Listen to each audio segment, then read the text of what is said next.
فلسطين تركض من بين يديه، تركض الحرب حرب.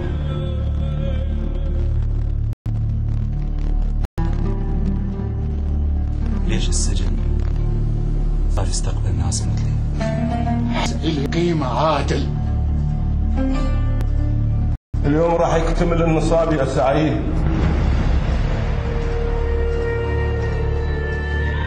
لازم نتحول إلى مخبرين يلا نقدر نعيش. كنت أتصورك أكثر منه بشجاعة. ونضحي بدمائنا من أجل كرامة هذا الوطن. كل شيء ما صار، كل شيء ما صار.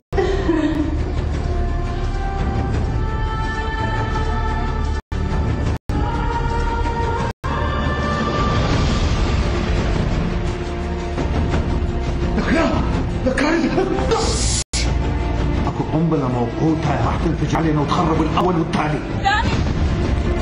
سامي وينك؟